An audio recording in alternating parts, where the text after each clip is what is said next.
Bonsoir, frères et sœurs. Nous te bénissons, Seigneur, pour tout ce que tu fais. Tout ce que tu fais est bon. Tu es élevé. Et les cieux, des cieux et des cieux ne peuvent te contenir. Tellement tu es grand. Que ton nom soit encore loué au nom de Jésus-Christ.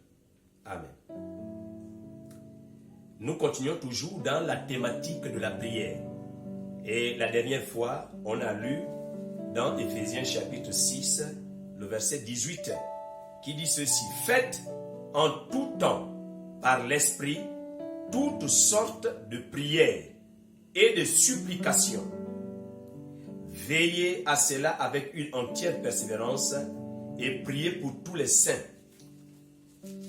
Donc faites en tout temps par l'Esprit toutes sortes de prières et de supplications. Alors, ce passage vient juste après que l'apôtre Paul nous ait donné les armes du chrétien dans Éphésiens chapitre 6 à partir du verset 10-12.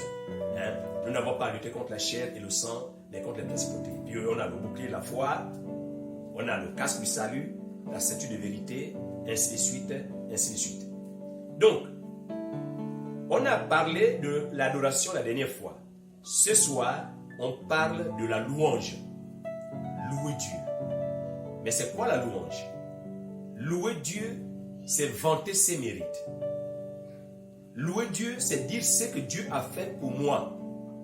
Louer Dieu, c'est dire ce que Dieu a fait pour toi. Louer Dieu, c'est aussi dire ce qu'il est, comment il est. Il est fort, il est puissant. Alors, nous allons prendre le texte donc de Psaume 150. Il dit ceci: louez Dieu dans son sanctuaire, louez-le dans l'étendue où éclate sa puissance, louez-le pour ses hauts faits, louez-le selon l'immensité de sa grandeur, louez-le au son de la trompette, louez-le avec le luth et la harpe, louez-le avec le tambourin et avec des danses, louez-le avec des instruments à cordes et le chalumeau, louez-le avec des cymbales sonores, louez-le avec les cymbales retentissantes, que tout ce qui respire loue l'Éternel, louez l'Éternel. Il est grand, louez-le. Son nom est grand, lui seul est élevé, louez-le. Selon l'immensité de sa grandeur, il faut vanter les mérites de Dieu. Dans son sanctuaire, il faut vanter les mérites de Dieu. Là où sa puissance éclate. Quand sa puissance éclate, dites merci à Dieu. Rendez-lui grâce. Merci Dieu. Merci, je te loue. Louez-le avec des danses, des tambourins et avec des danses. Dansez pour le Seigneur. Dansez même si vous ne savez pas danser comme nous autres, je ne connais pas danser, mais tu te débrouilles à danser et tu connais faire tes bottes. Tu fais tes bottes pour le Seigneur. C'est possible. Laissez ceux qui parlent parler. Laissez ceux qui critiquent vous critiquer. Oh, mais ils dansent comme ça, et puis là c'est l'église. Mais qui vous a dit que dans l'église on ne danse pas? Attendez, vous critiquez ceux-là qui dansent, ils savent danser. Bon, je ne connais pas, mais je bricole, je fais à ma façon. Mais si je savais danser, comme les autres, je dansais bien. Mais vous ne savez pas ce que Dieu a fait pour moi, vous ne savez pas ce que je vois. Laissez-moi tranquille. C'est vrai qu'il faut le frère, il faut que le frère tombe. Mes frères, il y aura toujours des scandales. Les scandales, il y en aura toujours. Maintenant, si je te scandalise parce que je danse à l'église, je fais mes bottes, comme quelqu'un qui dansait la dernière fois quelque part, et on reprend ça dans les médias pour dire, mais comment on danse comme ça à l'église? Mais mon Dieu, laissez-le. Laissez-le danser. Parce que si vous ne faites pas attention, quand vous allez intercepter, interdire ceux-là qui dansent pour le Seigneur, parce que c'est écrit ici, avec des danses. Avec des danses, tu peux louer ton Dieu. C'est exprès que je m'appuie là-dessus. C'est exprès. Parce que les pianos, vous les connaissez. Les guitares, vous connaissez. Les tambourins, vous connaissez. Les tam-tams, vous connaissez. Mais les danses, je parle là des danses. Et je parle là de là où sa puissance éclate. On le loue n'importe où. Oh non, comment le fait danse comme ça? Il danse. Mais attention, laissez-moi vous dire que Michal a été rendue stérile parce qu'elle s'est moquée de David qui dansait. Oh, mais comment tu danses comme ça, un roi comme toi? Comment tu vas t'entrémousser devant tes sujets? Ah bon? Parce que ce roi, c'est quoi? Celui qui m'a mis roi, il y a quoi? C'est un humain. Non, c'est un humain, c'est un esprit dans un corps. Comme moi, je suis un esprit dans un corps, c'est quoi? Il loue Dieu, laisse-le louer Dieu. Il est ingénieur, laisse-le louer Dieu, il est ingénieur. Il est riche, laisse-le louer Dieu. Laisse-le, même s'il est riche, laisse-le louer le Seigneur. Donc, que tout ce qui respire loue le Seigneur, loue le Seigneur. Alors, on peut faire aussi la louange par anticipation. C'est-à-dire qu'on peut louer Dieu pour son futur, c'est possible. C'est possible. Je m'en vais vous lire dans Jean, au chapitre 11. Je vais lire les versets 39, 40 jusqu'à 44. Jésus dit, ôtez la pierre. Marthe, la sœur du mort, lui dit, Seigneur, il sent déjà, car il y a 4 jours qu'il est là-dedans. Qu'il est là. Jésus lui dit, ne t'ai-je pas dit que si tu crois, tu verras la gloire de Dieu? Ils ôtèrent donc la pierre, et Jésus leva les yeux en haut et dit, Père, je te rends grâce de ce que tu m'as exaucé. Pour moi, je savais que tu m'exauces toujours, mais j'ai parlé à cause de la foule qui m'entoure, afin qu'ils croient que c'est toi qui m'as envoyé. Ayant dit cela, il criait d'une voix forte, Lazare, sors! Et Lazare sortit, les pieds et les mains liés de bandes et le visage enveloppé d'un linge. Jésus leur dit, déliez-le et laissez-le aller. Jésus dit, je te rends grâce de ce que tu m'as exaucé, mais il t'a exaucé quand, Seigneur? Il t'a exaucé quand, puisque tu n'as pas encore dit Lazare sort.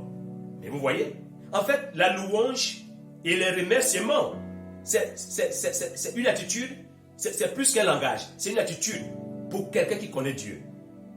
Il remercie Dieu pour l'action que Dieu va faire. Parce que tellement il a la foi, il sait que Dieu ne ment pas, il va faire. Il dit, je te rends grâce, Père, parce que tu m'as toujours exaucé. Et je ne prie pas pour moi-même, mais je prie pour ceux-là qui sont autour de moi. Mais pour ma part, je sais que tu m'exauces toujours. Frères et sœurs, celui qui croit en Christ, il est dans Dieu et Dieu est en lui. Ils sont un. En fait, souvent ce sont des hommes atypiques. Les vrais spirituels sont souvent atypiques. C'est-à-dire qu'on ne comprend pas. Effectivement, c'est en esprit qu'on lit des mystères. D'après 1 Corinthiens chapitre 14, quand tu parles en langue. Mais effectivement, aussi dans 1 Corinthiens au chapitre 2, à partir du verset 15, l'homme spirituel, en tout cas personne ne le comprend, il juge de tout. Il ne juge pas personne. Donc, quand vous êtes spirituel, même votre manière de louer Dieu, les gens vont dire, oh, toi aussi tu exagères, mais ne le suivez pas. On n'a pas tous le même degré spirituel. Ah non, pasteur, tu n'as pas le même degré spirituel que le fidèle. Le fidèle n'a pas le même degré spirituel que le pasteur. Peut-être que le fidèle dépasse. Il n'est pas dit que parce que j'ai fait la théologie, on m'a placé pasteur, que je vais dépasser ceux-là que j'enseigne. Ah non, vous qui me suivez, il y en a qui me dépassent, plein. Mais peut-être vous n'êtes pas pasteur. Mais c'est comme ça que Dieu a fait. Frère, on ne peut pas maîtriser Dieu. Non, non, non, non, non. On ne peut pas maîtriser Dieu, non. Oh non, tout est classifié. Comme je suis pasteur, je dépasse les gens. C'est faux. Les gens là te dépassent même. C'est vrai que tu enseignes, tu es poïmène, tu es presbytéros épiscopos, c'est vrai. Ça dit quoi? Poïmène, tu ne peux pas la nourriture, tu nourris les gens. Presbytéros, tu restes avec les gens, tu les surveilles, et qui est blessé, et qui est en paix. Épiscopos, tu donnes la direction aux gens, c'est vrai. Mais en matière de langage spirituel, en matière de degré spirituel, tu ne sais pas ce que le fidèle voit. Et le fidèle ne sait pas ce que moi aussi je vois. C'est-à-dire que je ne sais pas, vous là qui me suivez, moi il y a des moments je suis aussi les autres. Quand les autres prêchent, je les suis. Mais mes enfants, j'ai beaucoup d'enfants qui sont pasteurs, évêques, mais je les suis. Et ils m'encouragent. Ils disent à ma fille la dernière fois qu'elle est pasteur, je dis bravo maman, bravo pour ce que tu fais, je te regarde. Dans les réseaux sociaux, je te regarde, j'aime t'entendre prêcher et enseigner. Donc, la louange fait partie des langages des hommes et des femmes spirituels. La louange fait partie du combat spirituel, puisque le contexte dans lequel Paul dit, faites en tout temps sortes de prières, c'est un contexte de combat spirituel et nous sommes dans Éphésiens au chapitre 6. Donc, avant de terminer, je vous rends ce témoignage. La louange est une arme redoutable. Quand on loue le Seigneur, quand on considère Dieu, comme dit Romains au chapitre 1, à partir du verset 18, dans tout ce qu'il a fait, tu ne peux pas manquer à louer Dieu. Quand tu regardes tes parents, tes arrière-parents, ton ethnie, quand tu regardes ce que Dieu fait maintenant, ce qu'il fera demain, tu ne peux pas manquer d'un sujet de louange. Je vous ai dit que des fois, on peut louer Dieu par anticipation. pour ce que Dieu va te faire demain. Seigneur, merci. Tu peux aussi louer Dieu pour ce qu'il a déjà fait. Tu peux aussi louer Dieu pour ce qu'il fait maintenant. Nous sommes en 1986, je crois, 85-86. Et là, j'étais le responsable des hommes. Bon, j'étais jeune, je devais avoir 23-24 ans. Et on nous avait amené un monsieur qui était fou. Et il avait les cadenas, les chaînes et les cadenas. On l'amène. Et les autres commencent à dire, au nom de Jésus, j'ai dit non, calmez-vous. J'ai dit calmez-vous. Au nom de Jésus. J'ai dit calmez-vous. Oh, mais qu'est-ce qu'il faut faire? J'ai dit, on va simplement louer le Seigneur. L'Esprit m'avait poussé à dire aux autres qui étaient avec moi qu'on va simplement entourer ce monsieur qui est agité et qui est violent. On va simplement louer le Seigneur, mais alors une louange agressive. Battons-nous, mais louons Jéhovah, ça gardera toujours. Battons-nous, mais louons Jéhovah, ça gardera toujours. Amen. Louons-le, oh, il nous aime, ça garde. Jésus a vaincu Satan et donne la victoire. Victoire. On a loué Dieu pendant 2 heures d'horloge. On a seulement vu le monsieur qui a dit, ah, vraiment, je suis délivré, enlevez-moi les chaînes. On a ses parents qui étaient là, ont enlevé les cadenas et il s'est mis à genoux. Il a accepté Jésus-Christ et il est sorti de là, guéri complètement. Je n'ai pas écouté ça, je n'ai pas vu, mais c'est moi qui étais là, c'est moi qui avais fait ça. Il y a plus de 30 ans. Dieu m'avait utilisé pour que par la louange, un fou soit guéri complètement. On n'a pas dit sors. Rien que par la louange. Ça là, je n'ai pas écouté. Dieu m'avait utilisé pour le faire. Il y a plus de 30 ans.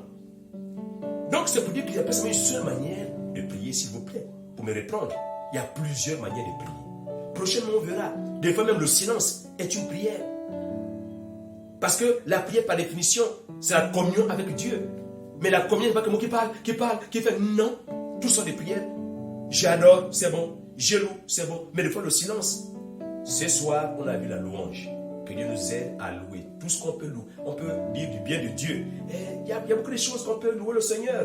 On voit la faune, la flore, le coucher du soleil. Le matin, quand je me réveille, souvent je dis, oh Seigneur, merci. Comme on dit en anglais, it's a nice day today. C'est un beau jour aujourd'hui, un merveilleux jour aujourd'hui. Seigneur, je vois le ciel, le tombeau de la nuit, ainsi de suite. Vraiment que Dieu nous aide à le louer. En plus, la louer quand on le loue. Merci beaucoup.